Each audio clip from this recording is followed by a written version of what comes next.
রাধে রাধে প্রিয় ভক্ত, অতি দুর্লভ স্থানে রয়েছি গোকুল বৃন্দাবন। গোকুল বৃন্দাবনের এই স্থানে গোবিন্দকে মা যশোদা বেঁধে রেখেছিল। স্বয়ং ভগবান শ্রীকৃষ্ণ অনন্ত কোটি ব্রহ্মাণ্ডের মালিক, তাকে মা যশোদা এই স্থানে বেঁধে রেখেছিল। দেখুন, এই সেই দুর্লভ স্থান, ঠিক এই স্থানেই বেঁধে রেখেছিল কৃষ্ণকে। এখন আমরা এই স্থানকে দর্শন করব, লীলাকথা শ্রবণ করব। তাই তো ভিডিওর শেষ পর্যন্ত জুড়ে থাকুন, আর এই ভিডিওকে সকলে শেয়ার করুন। প্রিয় ভক্ত, আপনাদের সকলের জন্য অনেক কষ্ট করে ভিডিও বানাই, আপনারা সকলে মিলে শেয়ার করুন ভিডিওকে, সকলকে দর্শন করান। তো এখন আমরা এই দুর্লভ স্থানকে দর্শন করব। তো একদিন মা যশোদার কোলে শ্রীকৃষ্ণ দুধ পান করছিল, আর সেই সময় মা যশোদা দূরে চুলার উপরে কৃষ্ণের জন্য ননি মাখন বানাচ্ছিল, দুধ জাল দিচ্ছিল, আর সেই দুধ পড়ে যাচ্ছিল। আর তখন মা যশোদা কৃষ্ণকে মাটিতে রেখে সেই দুধ বাঁচানোর জন্য গিয়েছিল। তখন কৃষ্ণ ক্রোধান্বিত হয়েছে যে আমার থেকে দুধ বড় হলো। তো কৃষ্ণ তখন রাগ করেছে।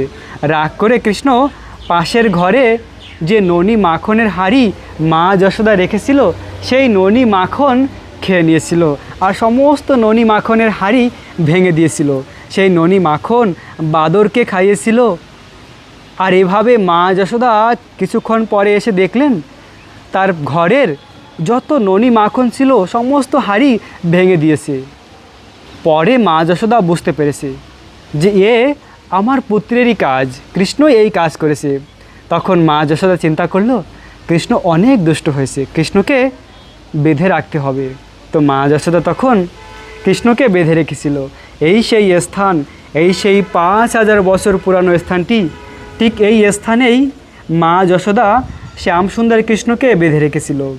যে কৃষ্ণ অনন্ত কোটি ব্রহ্মাণ্ডের মালিক, অনাদির আদি গোবিন্দ, সেই গোবিন্দকে মা যশোদা এই স্থানে বেঁধে রেখেছিল।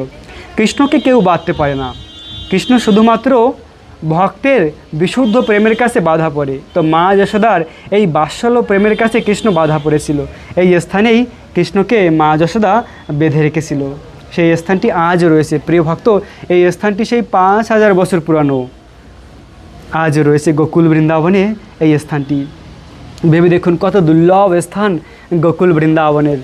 তো এমন অনেক অনেক দুর্লভ লীলাভূমিকে আপনাদের সকলকে দর্শন করাবো। তাই আমার প্রতিটি ভিডিওকে শেয়ার করুন, আমার সঙ্গে জুড়ে থাকুন। দেখুন, এই স্থানটিও সেই 5000 বছর পুরানো, আজও রয়েছে। তো এমন বৃন্দাবন ধামে আরও অনেক দুর্লভ দর্শন রয়েছে। তো এখন এর পরে আমরা